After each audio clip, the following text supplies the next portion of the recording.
Picture the scene. Chicago's most exclusive restaurant. At the best table, a billionaire mogul entertains his stunning mistress. Suddenly, a woman approaches, her presence radiating an icy calm. She's elegant, poised, and 7 months pregnant. It's his wife. But she isn't here to cry or to cause a scene. She's here to execute a plan. With a single envelope slid across the table, she detonates his perfectly curated life in front of everyone. This is the story of Maya Elridge, a woman who turned devastation into a declaration of war. What happens next will leave you breathless. Stay tuned. The air in the penthouse on the 87th floor of the St. Regis Chicago was always the same, temperature-controlled, faintly scented with white tea and peonies, and silent. It was a silence that cost millions, a buffer against the clamor of the city below. For Maya Elridge, now 7 months pregnant, that silence had once felt like peace. Now it felt like a vacuum, sucking the very breath from her lungs. She traced the cool, veined marble of the kitchen island, her gaze fixed on the floor-to-ceiling window. The city lights glittered like a spilled chest of jewels, a spectacle that used to thrill her. Tonight, it just looked like a million tiny, indifferent eyes. Graham Elridge, her husband, was a titan. A self-made real estate and tech mogul, he moved through the world as if he had personally laid its foundations. He was charming, impossibly handsome, and possessed a confidence so absolute it was its own form of gravity, pulling everyone and everything into his orbit. Maya had been pulled in 5 years ago, a hopeful architect, swept away by a whirlwind romance that culminated in this gilded cage. She had loved him with a fierce, all-consuming passion, believing she was the anchor to his ambitious soul. She'd put her own career on hold, a sacrifice she made willingly for their future, for the family they were building. The first crack in their perfect facade had been hairline thin, a late-night board meeting on a Friday. He'd come home smelling not of stale office coffee, but of a cloying, unfamiliar perfume, something floral and audacious. She'd dismissed it. Then came the hushed phone calls he'd take on the terrace, his back to her, his voice a low murmur that the wind snatched away. The password on his personal laptop, once shared freely, was suddenly changed. "New security protocol from IT," he'd said with an easy smile, but his eyes didn't quite meet hers. The suspicion was a slow-growing poison. Maya fought it, telling herself it was hormones, the anxiety of impending motherhood making her paranoid. Graham was a good man. He was her man. He'd gently rub her swollen feet at night, talk to her belly in a soft, silly voice, and plan their baby moon to Lake Como. How could a man who did those things be deceiving her? The truth arrived not with a bang, but with the quiet click of an email notification. Graham had left his tablet on the bedside table, unlocked. A confirmation from a high-end jewelry store, graph, had popped up. Item: a diamond tennis bracelet.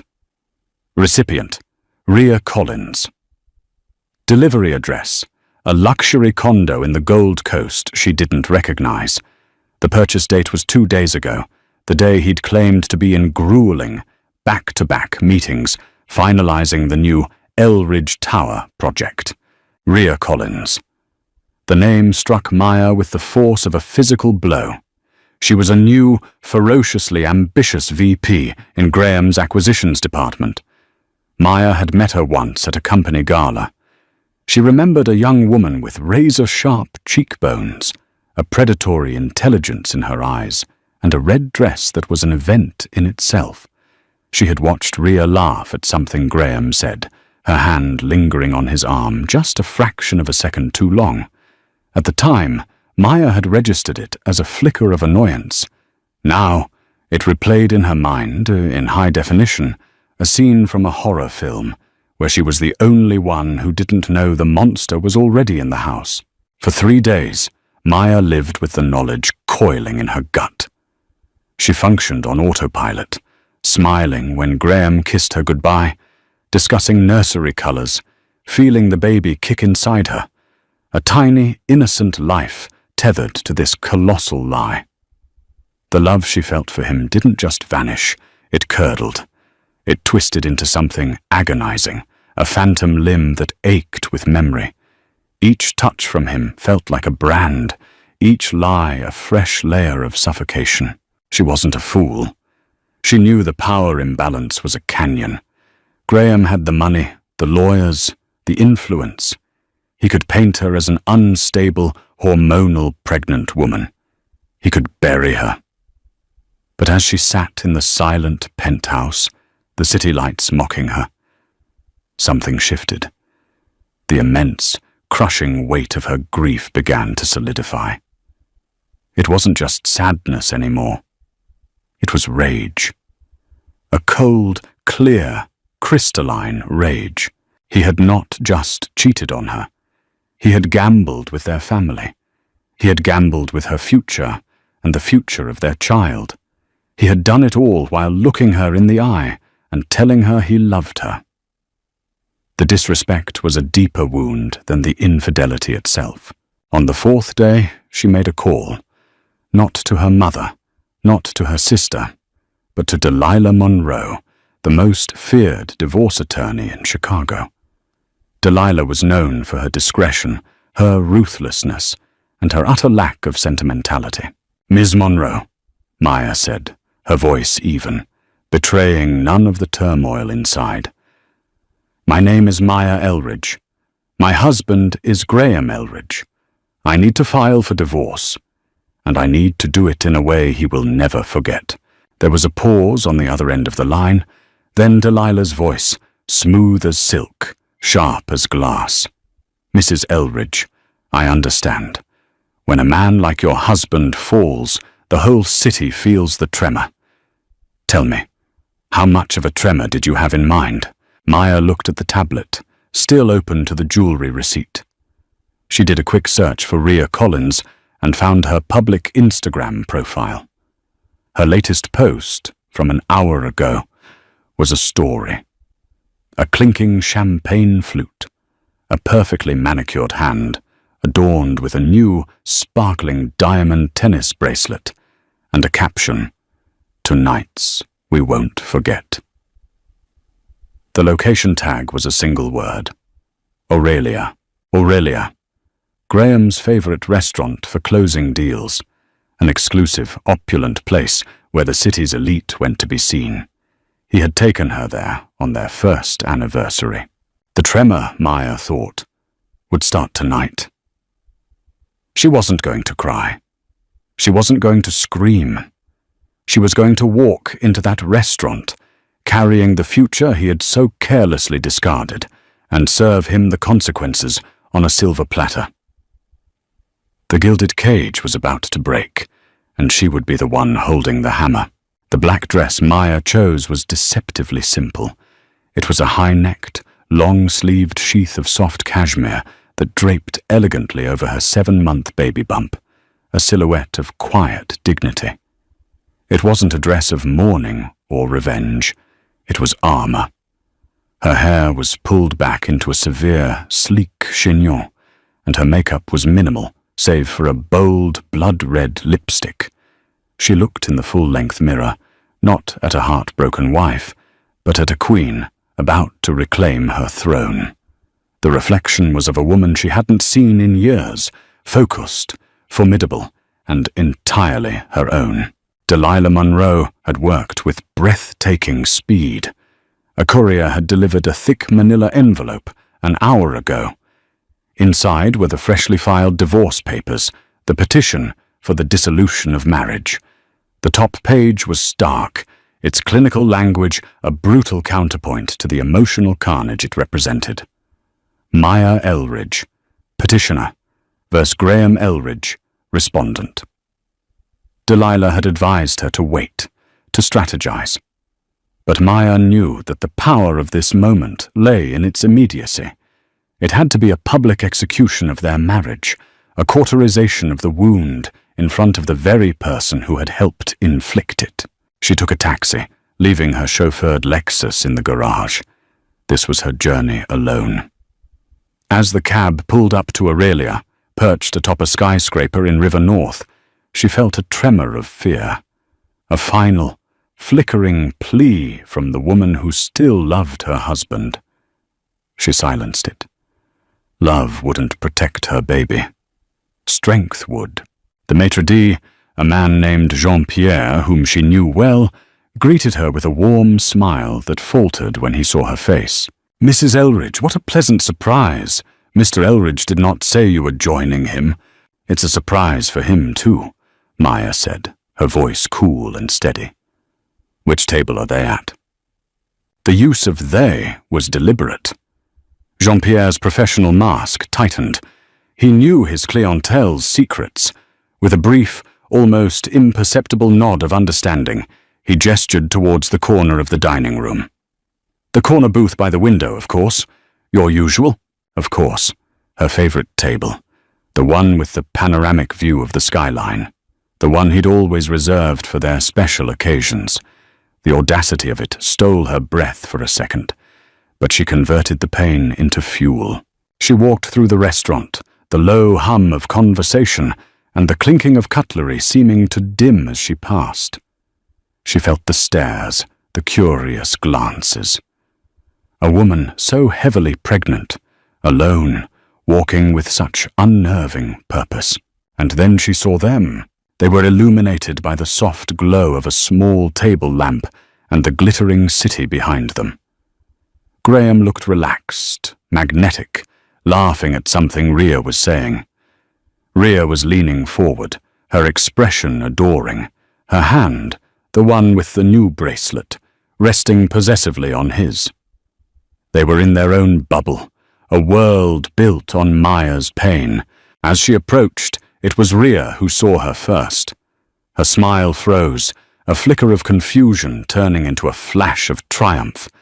She likely thought Maya was there to make a scene, to cry and scream, to hand her a victory on a silver platter. Graham followed Rhea's gaze, and his face went through a rapid, devastating series of transformations. The charming smile evaporated, replaced by pure shock. The shock morphed into disbelief, then into a dark, thunderous anger as his eyes darted from Maya's face to the manila envelope in her hand. He started to rise, his mouth opening to spin a lie, to control the narrative. Maya didn't give him the chance.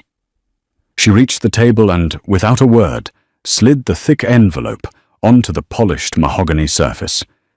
It landed between his wine glass and Rhea's bread plate, with a soft, definitive thud.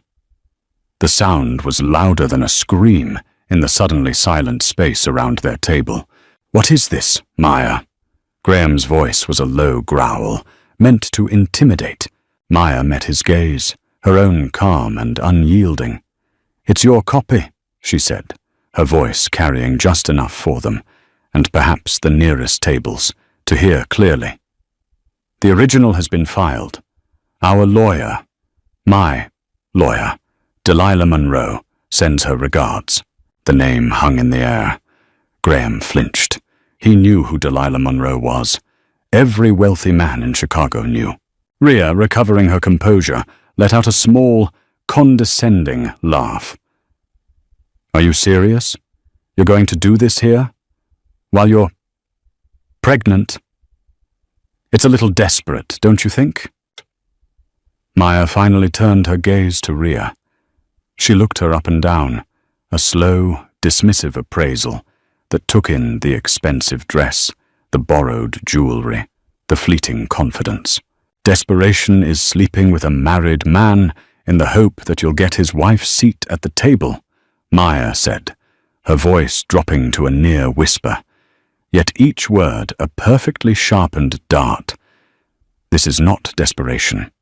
This is a business transaction, and you, Miss Collins, are an unlisted liability that is being dealt with." Rhea's face went white with fury. She was used to being the smartest person in the room, the one with the power. In 2 sentences, Maya had reframed her from a romantic rival into a cheap corporate risk. Graham finally found his voice, laced with venom. "You've lost your mind. Get out of here, Maya. We will discuss this at home." "There is no home anymore, Graham," she replied, her voice ringing with finality. She looked from his face to her own rounded belly. "There is my home, and there is yours. The contents of that envelope will make the distinction perfectly clear. I've petitioned for exclusive use of the penthouse, effective immediately. My security is there now. Your things will be packed and sent to your office tomorrow." He stared at her, truly seeing her for the first time in years. Not as an accessory, not as a gentle partner, but as an adversary, an equal. And it terrified him. "Maya, please," he began, the anger shifting to a desperate attempt at manipulation. "Don't do this. Think about the baby." That was his final, fatal mistake. Her calm broke, just for a second, revealing the raging inferno beneath. "I am only thinking about the baby," she hissed, her voice trembling with suppressed emotion. "I am thinking about the fact that his father was buying bracelets for his mistress with the money that should be securing his future. I am thinking that I will not raise my son in a house of lies. This," she gestured to the papers, to the entire sordid scene, "is me thinking of the baby." She held his gaze for a moment longer, letting the full weight of his loss settle upon him.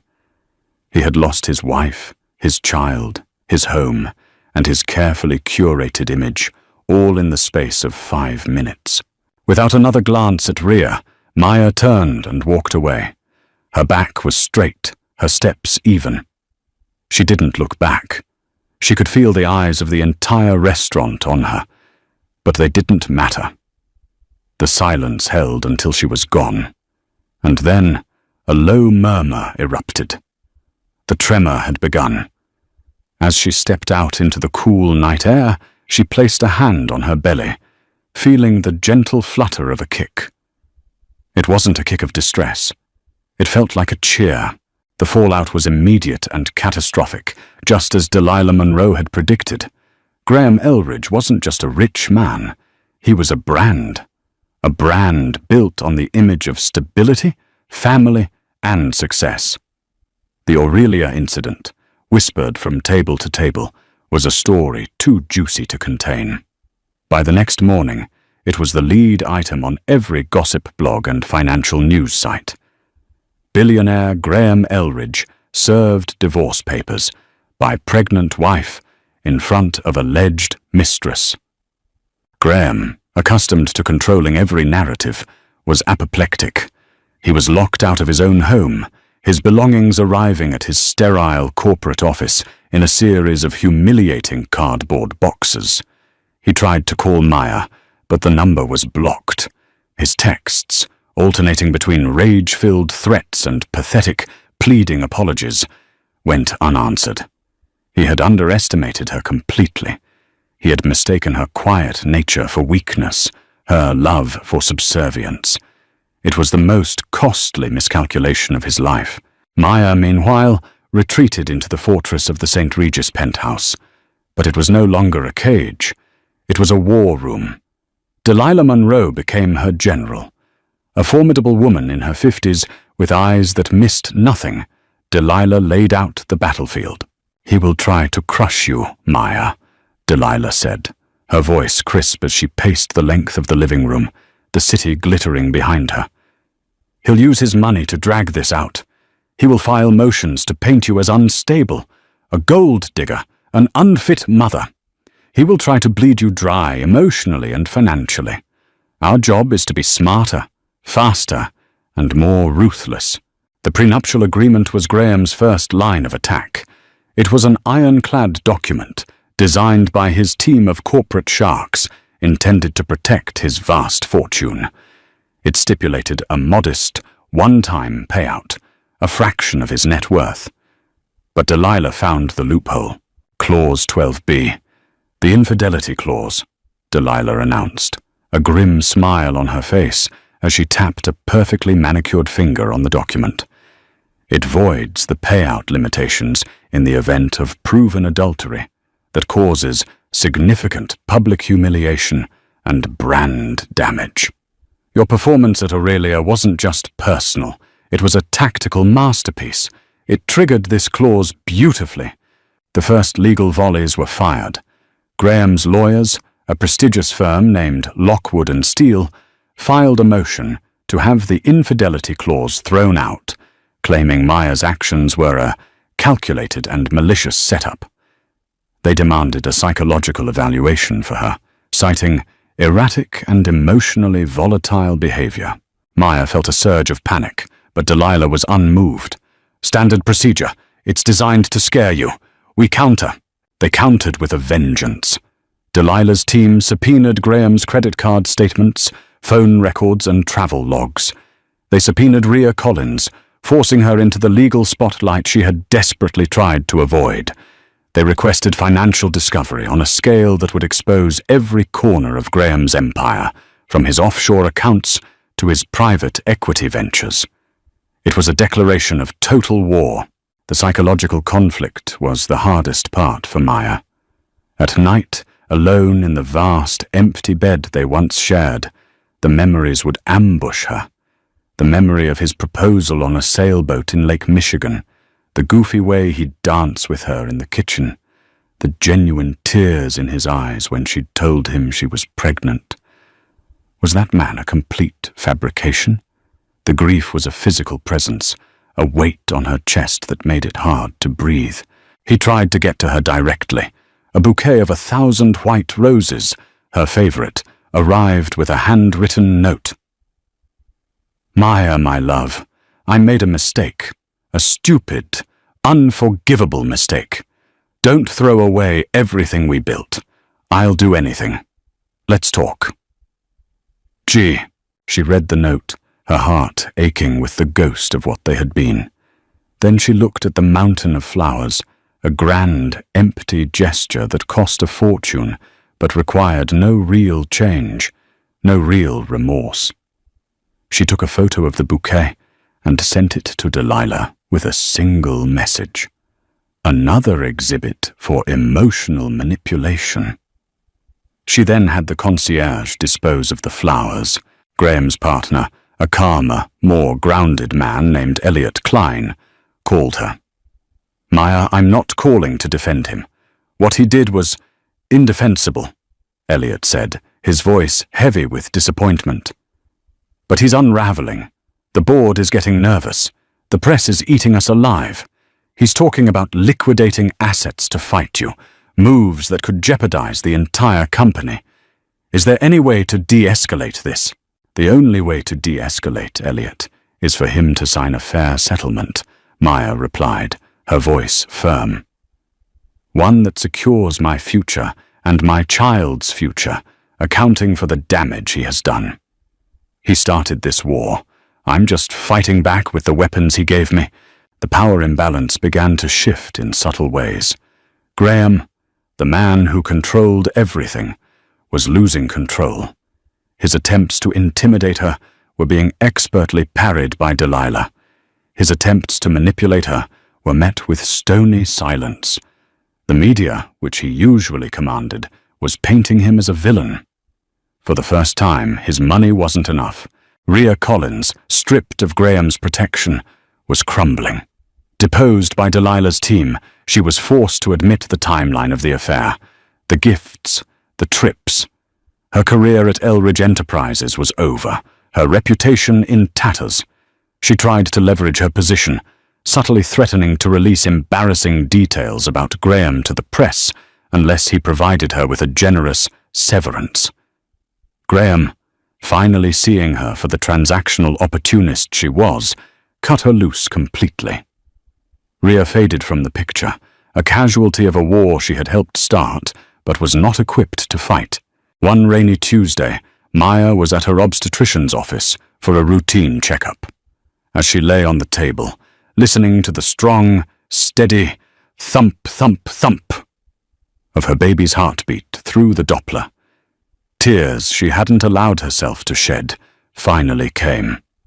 They weren't tears of sadness for her lost marriage, but tears of overwhelming love and responsibility for the little life that depended entirely on her. This was why she was fighting. Not for revenge, not for money, but for this heartbeat, for the right to build a new life, a safe and stable life, free from the wreckage of Graham's lies. The war of attrition was exhausting, but in that sterile doctor's office, listening to the sound of the future, Maya knew she had the one thing Graham had lost. A reason to win that was bigger than herself, and that made her invincible. The legal battle dragged into a brutal winter. Chicago was entombed in ice, and the cold seemed to seep into the very marrow of the conflict. Graham's strategy was clear: to exhaust Maya financially and emotionally until she accepted his original, paltry settlement offer. His lawyers filed endless, frivolous motions, burying Delilah's team in paperwork, driving up costs, a war of 1,000 paper cuts. Maya felt the strain. The pregnancy was advancing, her body feeling heavy and tired.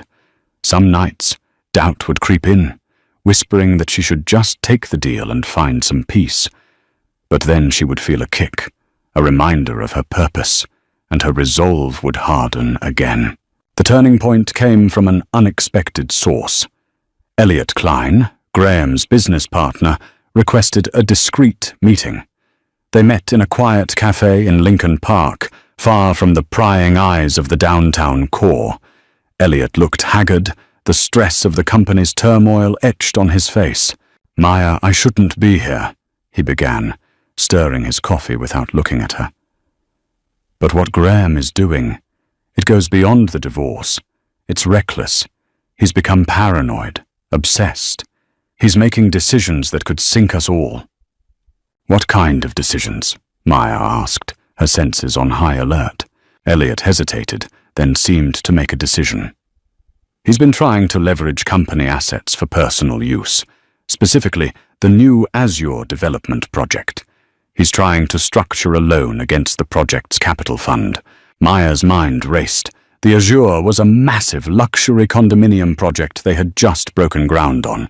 It was the company's flagship venture. "Why would he do that?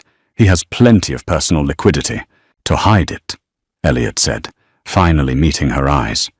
"He's trying to move money around, to create a smokescreen for the financial discovery your team is doing. He thinks if he can tie up his personal funds in corporate debt, they'll be harder for you to get to. But it's worse than that. The way he's structuring it is verging on fraudulent. He's using projected earnings as collateral, a huge gamble. If the market dips, the whole project could collapse." A cold dread washed over Maya. This wasn't just about the divorce anymore.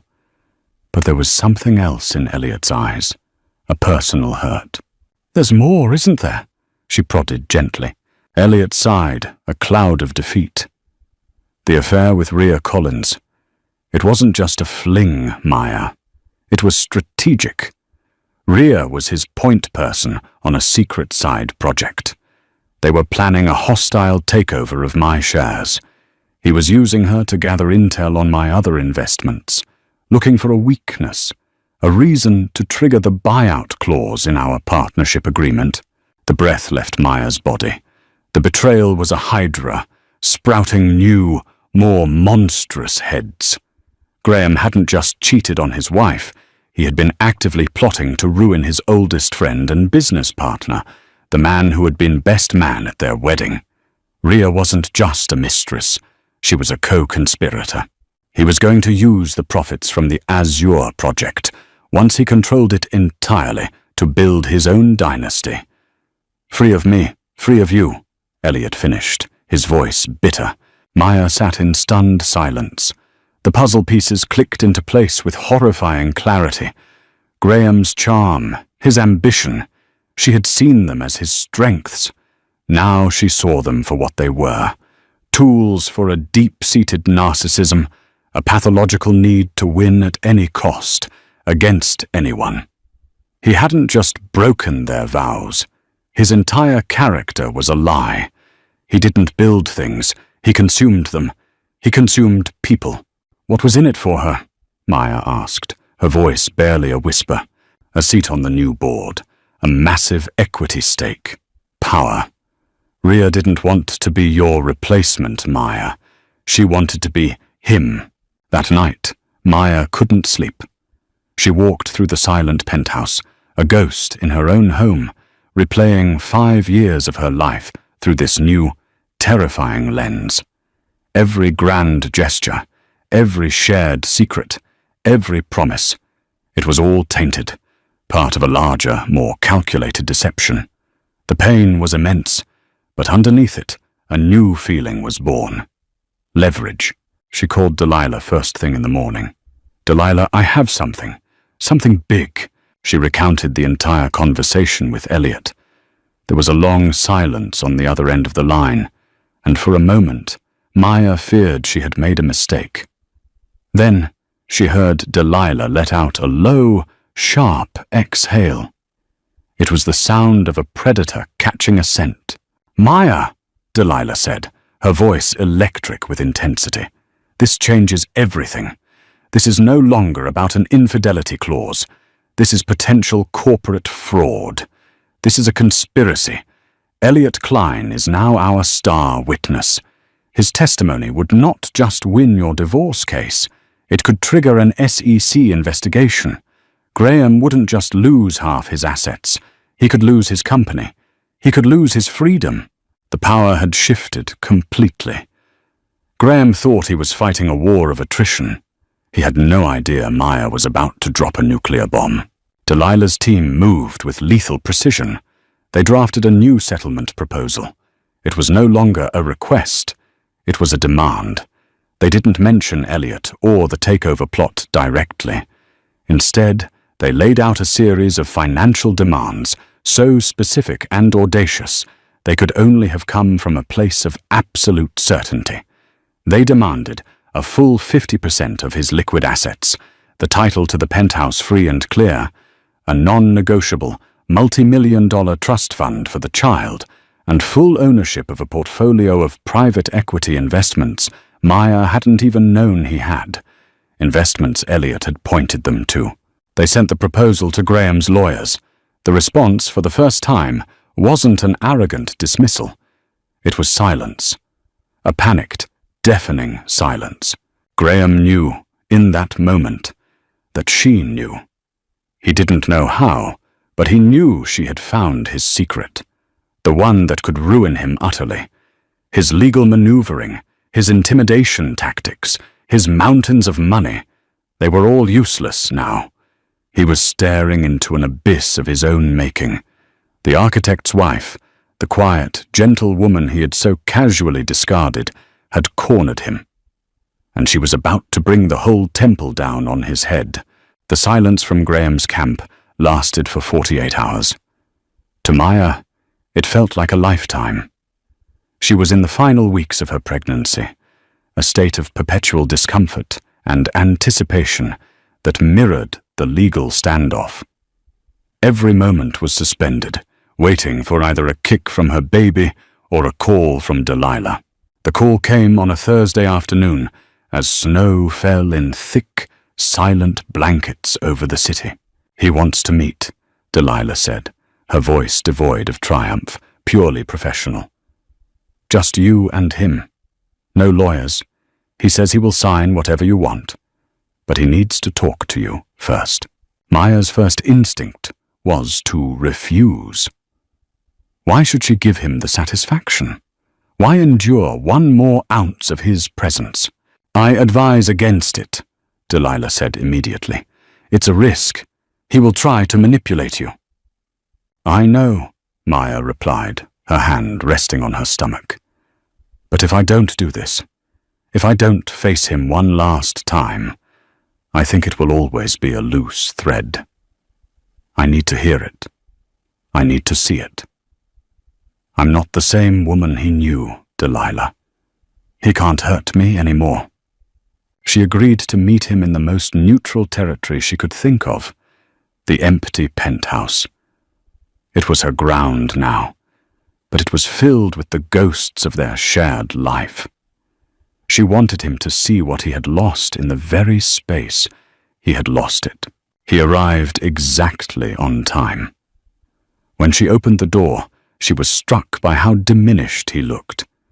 The swagger was gone. His expensive suit seemed to hang off him. His face was pale and gaunt, and there were dark circles under his eyes that no amount of money could conceal. He looked broken. He stepped inside, his eyes scanning the room. The furniture was the same, but he was a stranger in it. All the personal photos of them together had been removed, leaving blank spaces on the walls.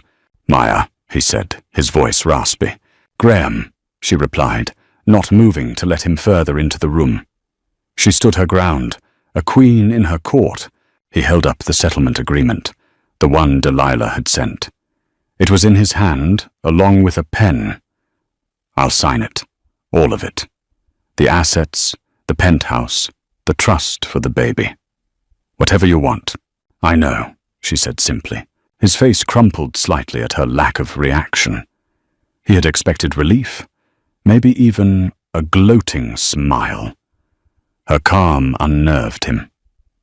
"I need to know," he said, his voice cracking. "How did you find out? About Elliot?" "It doesn't matter how," she said. "What matters is that you did it. The affair was cruel, Graham.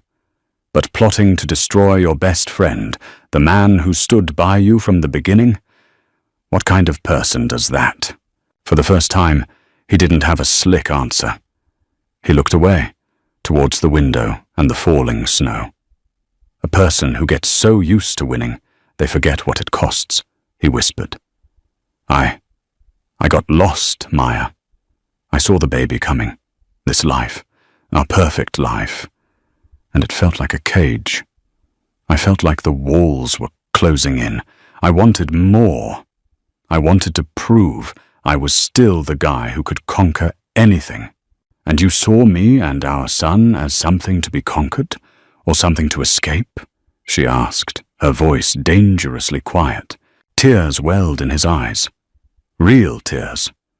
Not the crocodile tears of manipulation, but the scalding tears of genuine regret. To escape, he admitted, the confession seeming to shatter something inside him. I was a coward. I was so terrified of failing as a husband and a father that I decided to burn the whole thing down first. It was monstrous. I know that now. He looked at her, his gaze pleading. And Rhea, she wasn't a temptation. She was a reflection. She was as hungry and as empty as I was. It was never about her. It was always about me, my ego, my fear. Maya listened, feeling the final vestiges of her old love for him, turning to ash. It wasn't anger anymore. It was a profound, hollow pity. He wasn't a titan. He was just a small, scared man who had built a skyscraper around his own emptiness. I believe you, she said, and she meant it. She believed he was sorry now that he was cornered, now that he had lost everything. The reckoning had come for him. But it doesn't change anything. I know, he choked out. He stepped forward and placed the signed papers and the pen on the console table by the door. Can I ask you one thing? She nodded. The baby, our son. Will you tell him about me? Will you let me? His voice broke. Will you let me try to be a father to him? This was the question she had been dreading and preparing for. She thought of the innocent life inside her, a life that deserved a father, even a flawed one. Her battle had been with Graham the husband, not Graham the father. That was a battle he would have to fight for himself, every day, for the rest of his life. He will know who his father is, she said, her voice softening for the first time. And whether you get to be a father to him will be up to you. It will be decided by your actions From this day forward. You will have to earn him, Graham. Every single day. He nodded, wiping his eyes. A man stripped bare of all his power. There was nothing left to say. The war was over. He had signed his surrender. He turned and walked out the door, not looking back. Maya closed it behind him, the quiet click of the lock sealing the end of an era. She stood in the silent hall, her hand on her belly, and took a deep, shuddering breath. It was the first breath of her new life, a life she had fought for, a life that was finally, unequivocally, her own. 3 weeks later, on a crisp, sunlit morning that promised the first thaw of spring, Noah Elias Elridge was born. He arrived with a lusty cry and a full head of dark hair, a perfect, tiny being, untainted by the storm he had weathered in utero. Holding him in her arms for the first time, Maya felt a love so pure and powerful it recalibrated her entire world. All the pain, all the betrayal, all the anger of the past few months dissolved in the face of this miracle. This was her victory. This was her redemption. The divorce was finalized quietly. True to his word, Graham didn't contest a single point. The penthouse became hers. The funds were transferred. The trust for Noah was established. The media moved on to the next scandal. The tremor had subsided. Graham kept his distance in the beginning, respecting her need for space. The first time he saw his son was a week after Maya brought him home. He didn't come with grand gifts or empty promises. He came alone, looking nervous and humbled. He stood by the crib and just looked at Noah, his face a complex mask of awe, regret, and a fragile, nascent love. "He's beautiful, Maya," he whispered. "He looks like you. He has your eyes," she replied softly. It was a simple statement of fact, not an olive branch, but a recognition of their unbreakable link. Their interactions became a carefully choreographed dance of co-parenting. They communicated through a shared app, discussing feeding schedules, doctor's appointments, and milestones. Graham was consistent. He showed up when he said he would. He learned how to change a diaper, how to soothe Noah's crying, how to be present in the small, unglamorous moments of fatherhood. He was also a man in ruins. The near collapse of his company, coupled with the public disgrace, had forced him into a self-imposed exile. He sold his majority stake in Elridge Enterprises to Elliot Klein, who, with a steady hand, began to rebuild what Graham had almost destroyed. Graham enrolled in therapy, something the old version of himself would have scoffed at. He was doing the work, not to win Maya back, but to rebuild himself from the foundation up. His redemption wasn't a dramatic event. It was a quiet, daily effort. As for Maya, she thrived. The penthouse, once a symbol of her gilded cage, became a sanctuary of light and laughter. She filled the blank spaces on the walls with photos of Noah, with abstract art she loved, with blueprints of her own designs.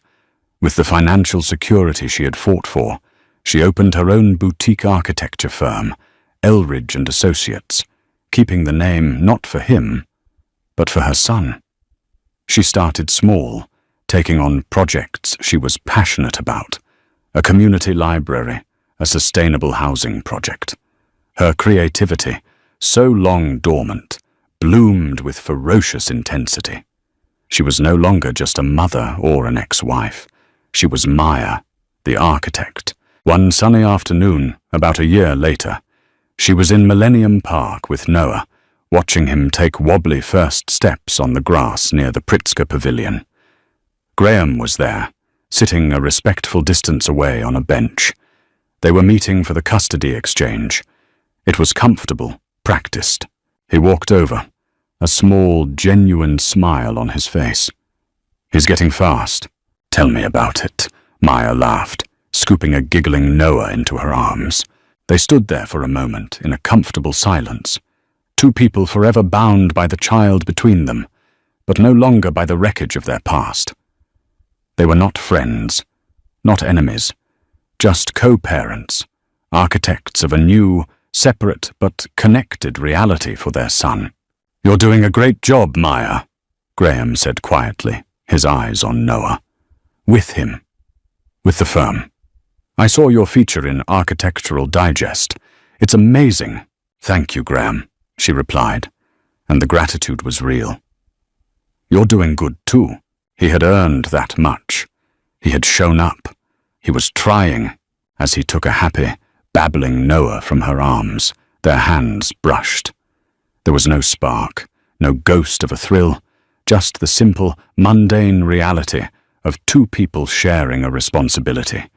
He had once been the center of her universe, a sun god in a bespoke suit. Now, he was just Noah's dad. She watched them walk away, Graham pointing out the silvery curves of the band shell to their son.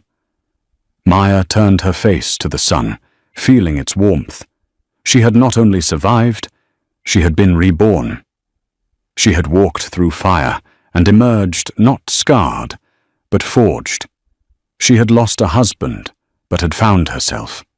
And in the quiet, steady rhythm of her own heart, she knew she had built a life far more valuable and far more real than the one she had lost. A life built not on a fragile illusion of perfection, but on the unshakable foundation of her own strength.